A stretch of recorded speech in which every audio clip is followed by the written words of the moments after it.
Hello and welcome to this week's edition of Park Life. As for the first time in 6 years, City take on Accrington Stanley here at the Park.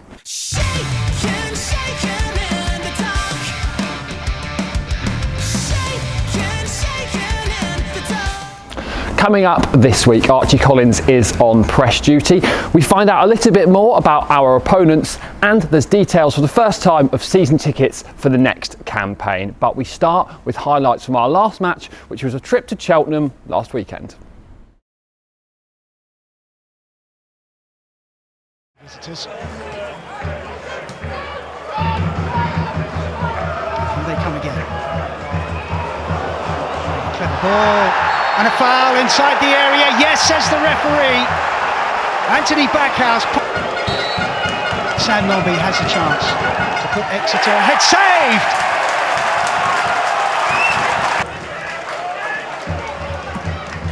Cheltenham can get it away. Relieve the pressure. There's a slip. Helped on by May!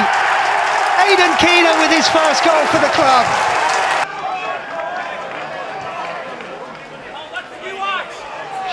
To their own half.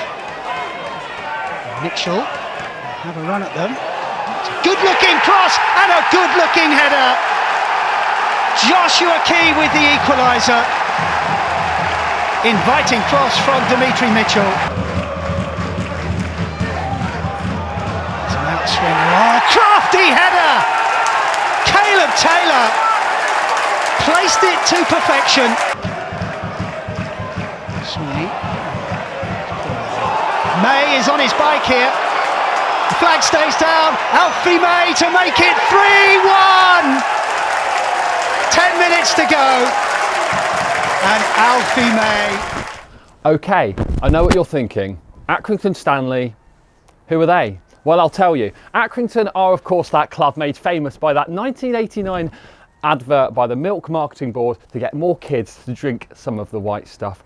Yes, Ian Rush told them that they'd only be good enough to play for Accrington Stanley if they didn't drink enough milk. Well, someone who is good enough to play for Accrington Stanley is their top scorer, Tommy Lee, with 7 goals this season. Stanley, who are managed by John Coleman, were formed in 1968 after the original club with the same name folded, that were formed in 1921. Accrington is a town just a few miles east of Blackburn in Lancashire, and they play at the Crown Ground, which is one of the smallest grounds in the entire Football League. Stanley have consolidated themselves as a League One side, having risen to the 3rd tier for the first time ever in their history in 2018, but they've got a bit of a job on their hands to stay here for a 6th year. They currently sit 21st in the division, having been beaten 1-0 at home by relegation rivals MK Dons last weekend. The table-topping Exeter City women had a week off last weekend, so we're going to take a look back at their last match, which was right here at the Park in front of a record crowd of 2,936 people. They were 6-0 winners over Portishead, and here are the best bits.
This week the club released details of season tickets for the 23-24 campaign, which go on sale on March the 31st. With sellouts aplenty throughout this first League One season in 10 years, the only way to guarantee your place at the heart of the action at the park is to book early with an early bird season ticket, with prices from as little as £338 for an adult in the Big Bank and £464 for the Selco or Stagecoach seats. Head over to the website for more details and get in early for March the 31st to guarantee your spot right here at the park for 23-24. It's been a monumental week for the Grecian's Academy as two more youngsters have signed pro deals. Mitch Beardmore and Max Edgecombe have committed their future to the club, having been rewarded with their first pro contracts for their hard work throughout their time as a youngster with the Grecians. Congratulations to both. Currently in the midst of his best ever goal scoring season, Archie Collins has certainly adapted to the third tier. Here's what he had to say ahead of this game. Yeah, when playing in any position, I try to enjoy it as much as I can, but when you've got given more attacking options, then I've definitely enjoyed it playing 10 as well as anywhere else on the pitch.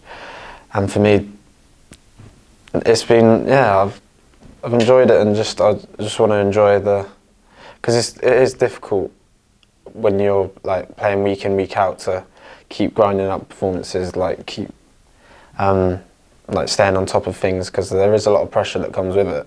So I just feel like mixing it up a bit, it's suited me, and I've allowed myself to have a clear head going into every game and just try and enjoy it, really. And in terms of, how we're dominating games, I think we're doing that now. So we are, there's a real understanding. When I first came, there was a need for points. There was a need to win games. I think since January, when we got some new players in, you could see the identity starting to shift slightly. I think recently it's been clear in how we've dominated games with the ball, that identity is coming, but it's never ending. I said that to the players on Tuesday when we analysed the game, that even when we win, we look at the same things. So it's not a case of when you lose a game of football, there's loads of things wrong. There is always things that we have to improve and get better at. So in terms of creating that identity, I think it's a never-ending process, but we have definitely came a long way as a football team from when I came in the building to the type of team I want to see, and we're starting to do that. Do you know someone who's never missed an Exeter City match in 10 years? Or perhaps has gone the extra mile to support their side?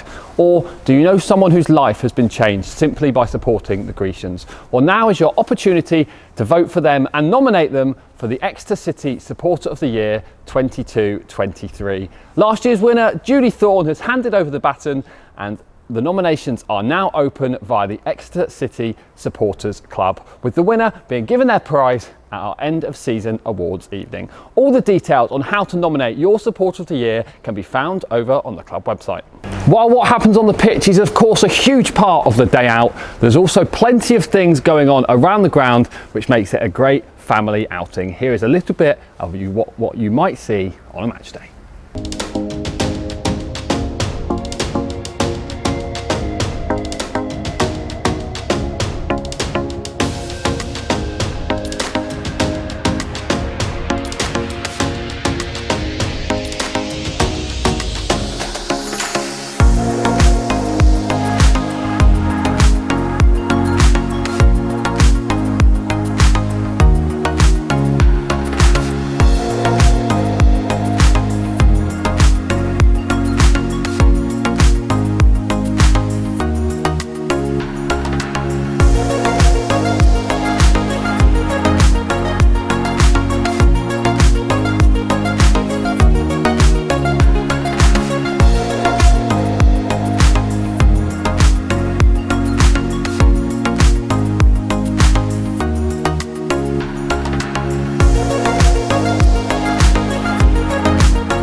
That's all we've got time for on Park Life this week. Thank you so much for watching.